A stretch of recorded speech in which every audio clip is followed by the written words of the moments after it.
Maul. You spend all rage on Iron Fur. So we're going to be Flying Bear this. Moonfire that from range. Gather this as swiftly as possible so that my DPS don't die. Look at the difference of survivability in 3, 2, 1. So A, remember the other build during Incarn was fine as well. Can you see the difference? Look at my health. What? It's not moving. That's so strange. Look at my health again. It's not moving. How interesting. It's such a vast difference between the hero talent trees. It's not about the damage. And also my damage is still fine. Now just remember, my damage is also fine. This is hilariously different. Like, it's a completely different tank. I swear. I'm literally playing a different tank right now. Where it's actually... Yeah, exactly. Do you see the damage there? It's just... And I still did 10 mil. A little bit less damage. A little bit less damage than before. But you can... Now, watch this pull. So now I have coverage here. Watch this. So I'm going to walk in. Bark Skin. This pull before, I almost died on, if you remember, but I have Bark and Lunar Beam. It's the coverage.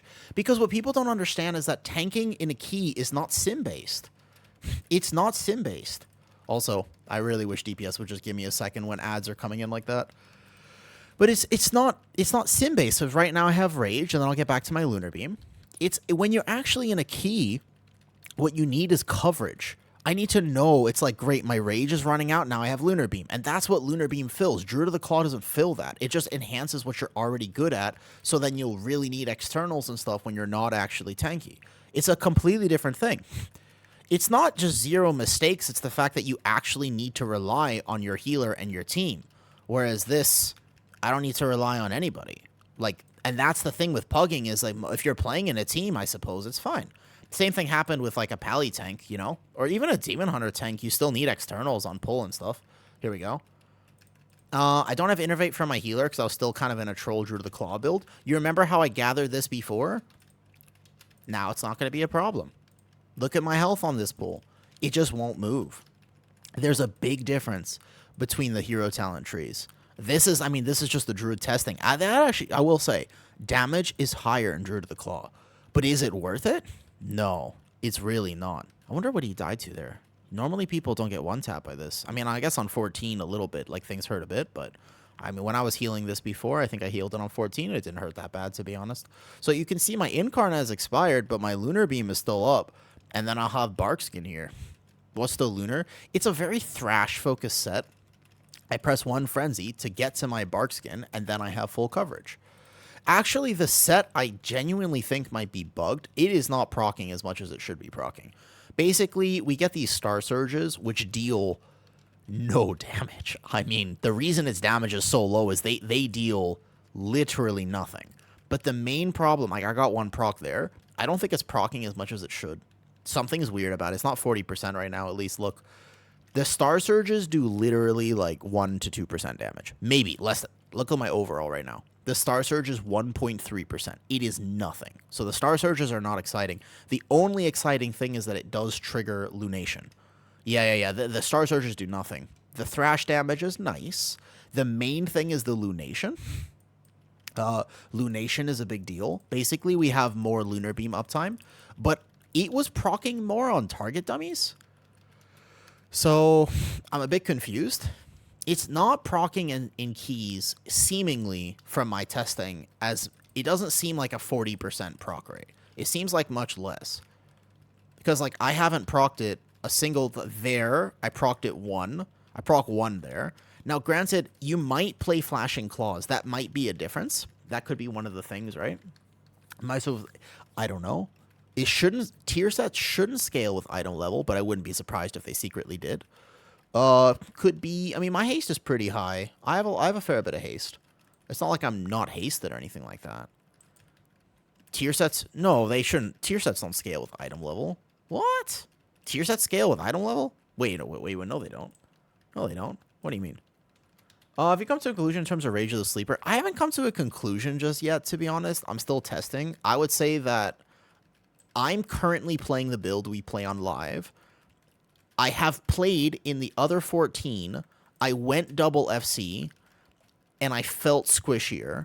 although I did do more damage. So I think it kind of depends. I bet you from a pure, almost DPS point of view... Oh, my Vortex might have just trolled. He was going to grip them. So one will get eaten at least. That's fine. One's not the end of the world. From my testing, I think that you should just aim to be a tanky tank. That's always my perspective on tanks, though. My perspective is, like, you shouldn't greed damage. You should be a tanky tank. If I'm a tankier tank who needs no healing, then Mr. LB Ninja, who's healing this group, can get more fire bursts. He can get more lava bursts out. He can cast Chain Lightning and AoE instead of worrying about me.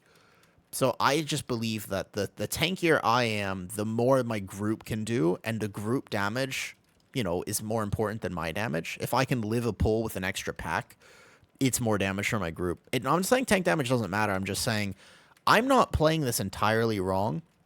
Could I have played this boss slightly better? Sure. Did I miss a global? Maybe. But I mean, this is bad, dude. I'm basically doing 1.2 mil single target. You'll have to see last boss, although it has a small damage amp, because I am hitting Thrash on these ads and stuff. My group has big single target damage, which is nice.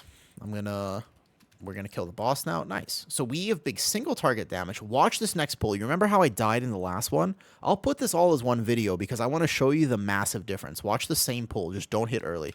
Don't hit early.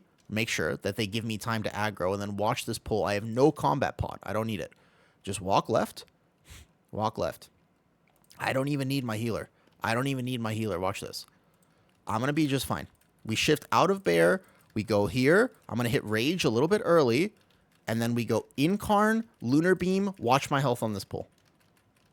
I'm telling you, the difference between the hero talents is wild. Because you remember what my health looked like on the previous time I did the same exact pull? Look at the difference, man. It's not even comparable. It's not comparable. Look at the difference. Do you see how different this is? It's like I'm playing a different tank. If you were here the last time I did this pull, I died. Because I was playing Druid of the Claw, I just didn't have coverage. Granted, my DPS and stuff got hit by a warp, but now what I'm going to do is I'm going to fill SI until I get back to Barkskin, and I'm 100% covered on this pull. Like, I hit one Frenzied Regen right here because I'm a second behind. It's still alive. This pull's lasting for a while. It should be dead already, but that's okay. Because I have Barkskin, then Lunar Beam, and I'm fine. Look how different. This is amazingly different. That's what I'm... like, it doesn't matter that I did less damage. Druid of the Claw, I was doing 10 mil on this pull. Doesn't matter. Like, you cannot compare how tanky I was there versus how not tanky. Like... it's not a Demon Hunter pull. It's a difference between the hero talent trees of Bear. Like, because I can also do this next pull, although I'm going to be a second late for coverage. So I'm going to hit one here, and I'm going to pull the Sentinel because we have no way to skip him. So I have Lunar Beam up. I'm going to stop this first warp just in case somebody gets hit. And then after the Lunar Beam, what I'm going to have for this first one is Barkskin. And here we go. And that's why Druid's so tanky is that you don't really have these gaps in your...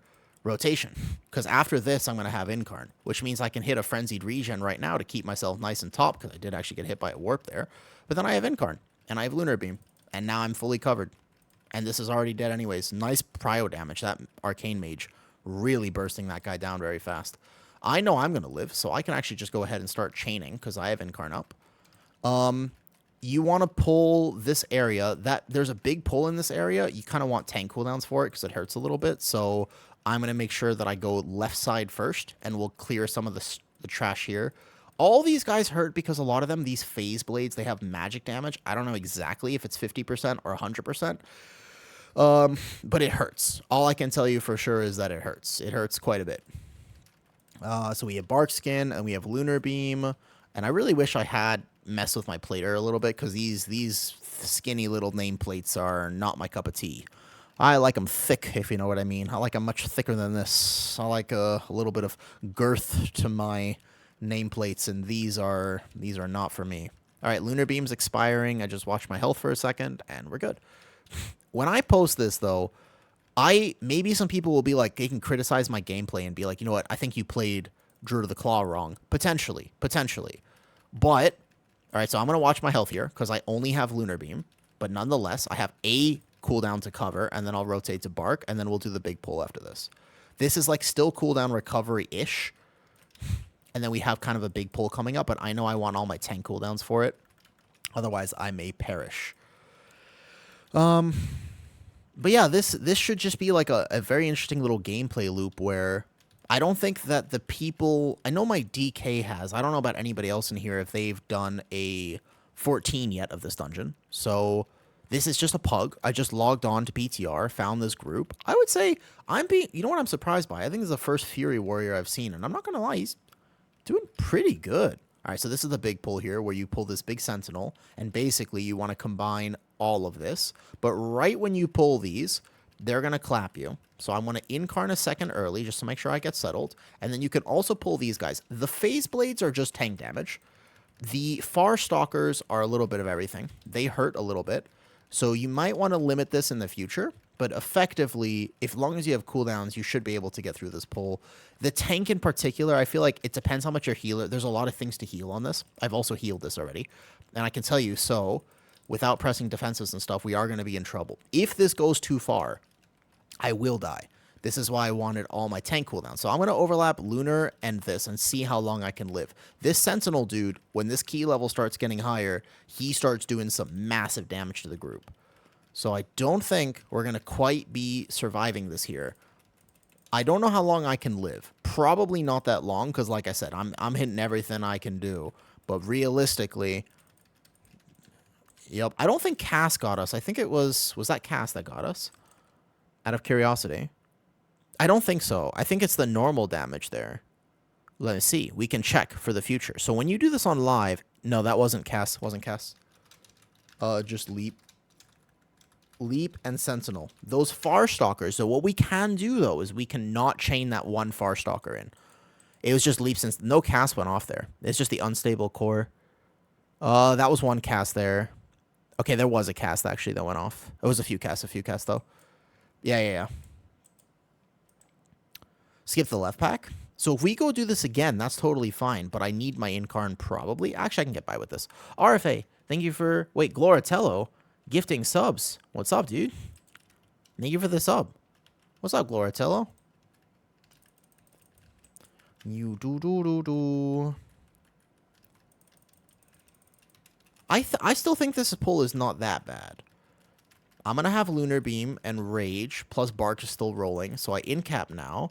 Probably just an actually need to use CCs. When people are testing their specs, we always forget to use our CC. Whoops. Because we're so focused on, like, learning and stuff like that. Or, like, trying our DPS rotations as best as possible. What's up, Gloratello? Have you tried PTR at all? I think it's so much fun to play PTR. I love it. Yeah, this pull, see what I mean? When we actually have cooldowns to burst that big guy down, not a problem. It's so easy to do this pull. No issue there at all. Just this one Far Stalker dude, maybe you leave him for a second, but otherwise, pretty easy, I think. Not bad at all. Not bad at all. Not yet, just living through you. What do you know what you want to play next season? Because I know I want to maintain at least 3 tanks at current gear item level. Probably still maining my Druid, although it does have some fundamental issues, which I'm trying to kind of point out in this testing right now. They could fix it. Give a little bit, like even a mangle buff. Like a way to buff Druid would be like a mangle buff as in particular. You could see, though, the difference in my survivability between the two specs. It is pretty wild to me. Yeah, that's exactly. Yep, that's the plan. So you pull, these guys are a boss, but you need to have big cooldowns when you do this because it will hurt, right? Yep.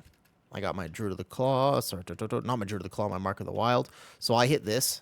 Preferably, you would probably have your DPS pull the boss for you because there's actually a lot of tank damage in this pack here. We get this one kick. These Rift Claws are no joke. You need to, they will one-tap you. By the way, as a tank player, you need to know that Rift Claw by this boss will literally one-tap the hell out of you. You need, and no matter what tank you're playing, when I was on my Warrior, Demo Shout was enough on the Warrior, but effectively you're thinking like Shield Wall, each one. On my Pally, it will one-tap you without big cooldowns. On my Monk was pretty chill with it, actually. You just need to make sure you have some self-healing and sustain after with some orbs. Or a big Celestial or something, but like, you know, Monk was fine. The timing of this first Incarn is always weird here. I kind of missed out on a lot of Incarn value. And here, you would want to pop big defensives and be care about stacking. So I'm going to res him in a second. This is where your healer would pop big healing cooldowns, big everything. This intermission really does hurt, even if you don't overlap. The second that this key gets higher than a 10 or a 12 on PTR, you actually need to like know the mechanics and stuff. I want to eat my yogurt. Can I take a bite of yogurt while I do? Oh yeah, totally. It's thick enough. Look at that. It's thick yogurt. I love tanking on your bear and brew. Okay, so the void claws are coming. I was taking a bite of my yogurt. I need to know when this. It's an initial magic damage hit. The rift claws. That is with bark skin and a shield on me. It does a lot of tank damage. It's an actual tank buster. You will die. That bark skin is a 40% DR. It's a big cooldown. So the next one, Lunar Beam's probably enough on this key level, but at some point it'll be Lunar Beam plus Rage and slash or either a Lunar Beam plus Rage or a big SI. Again, on my other, so I missed the timing of it. I told you I was going to hit SI there. I told you it would one tap. I did mean that. It will one tap you. I missed it. I said I was going to SI and I forgot it was so soon after.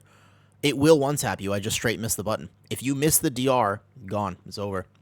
I've already double timed this on 14, so I know I can live it. But as an example, it will literally one tap you from 100 to 0. I forgot my SI. I was gonna hit it. I just thought it was like I had like 5 more seconds. My bad. That will happen. This will be my video. I will share my mistakes so that you do not make the same mistake. What's funny is if they live this phase, I bet you they could actually kill the boss on the next little amp. Nah, Brett. I will never convert to VDH. I played it before. I don't like it. I'm just not a VDH enjoyer. Yeah, so how much did it actually overkill me by, out of curiosity? 800k? Not that bad. I guess I had the warp strike on me too. It's literally directly after. They did manage to kill this, so you know what? Let's release. Oh, you release where? Oh, here. Yeah, okay. What time was our timer at? You know what's funny is we could probably still time this right now because I have a good route through this place. Rebuffs and let's go. I missed my defensive. That's all that happened there. Your healer, if you're a healer, you should be aiming to put any sort of like downpour AG or anything on your tank or a disc priest. You could be shielding your tank on that. So we're going to have to maybe try a little bit of bigger pulls here. But this one, you just kind of come around this pillar and they all come in. But I like give or take the route for this, where you can kind of get these casters in and then just basically rotate AoE CC. Right? So I have this here, Big Vortex Typhoon. They all group perfectly. I can do a little War Stomp-ish, little War Stomp action, and then we're good to go. I think that key tanking on Bear it's like such a chill experience. Although, with a Tank Buster, you got to make sure you have a button for it. Sometimes when people, like at the end of the season, if you're watching stream, or something, you're like, man, how do you never die? It's like, because I did. Because the first time I did the dungeon, I totally died. And then you get better and you progress. And I think that sometimes people forget that keys are a lot about progression. Keys are very, very progress-minded.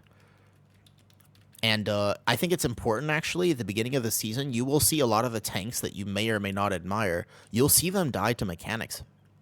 What's up, Executioner? I played Prop Pally. So, good night, Gloratello. Good night. Thank you for the gifted sub earlier. So Prop Pally actually feels not bad, but squishier. These Gloom Bites really, really hurt tanks, so you have to make sure you have 1 or 2 defensives for it. 1 or 2. If there's another one on me, not quite yet. I don't want to hit this SI just yet. Okay, so Prop Pally had the most damage. That's the Gloom Bite right there. Prop Pally had the most damage out of any tank I have played. I finished this dungeon at 4.2 million overall as Lightsmith, but it will certainly get nerfed because that interaction is really silly with the Lightsmith. That will get nerfed. Once it gets nerfed, it will not have a niche. It either needs to be the highest damage tank or at least tied for highest damage, but it has no offensive group buff. It still has all its utility. Can you live? Yeah. But man, you're working overtime. You actually require external healing. It's just not as strong. It's just squishy. It needs baseline survivability buffs. Honestly, it needs survivability buffs more than anything. Of all the tanks I played, like for example, I'm not a very good Brewmaster. Brewmaster is just the tank I've played the least in my entire tanking career. And I was tankier on my Brewmaster than on Prop Pally. You know what I mean? We have cooldowns. We should go. We pull both of these. I bark skin right away, because these guys will kind of clap right as you pull them. And if people have aggro... Oh, I really wish people would just wait a second. If people take aggro right away, these phase blades do a leap mechanic to whoever they're in combat with. So if I pull, I kind of need people to just give me a second. Luckily, he hadn't pressed the surge yet, but still.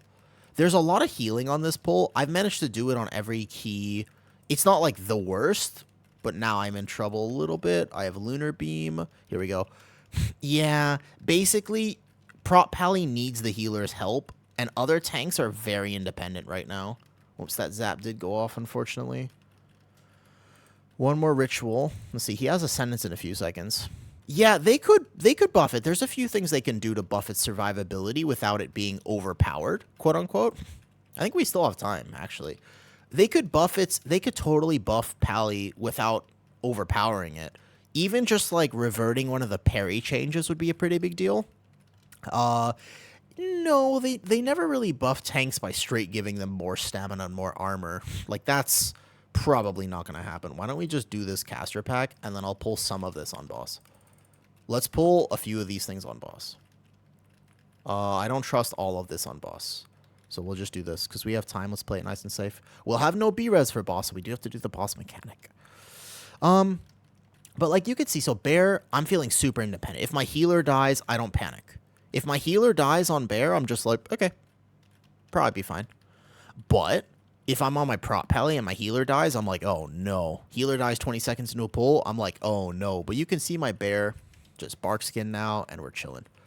Gonna grab a bite of my very yummy yogurt here. I don't know. I've been super stressed in life. And there's a time to sometimes like be super healthy, right? And be very health conscious. But there's also a time, you know, to just be like, I want sugar. Okay, so the idea here is we pull the rest onto boss.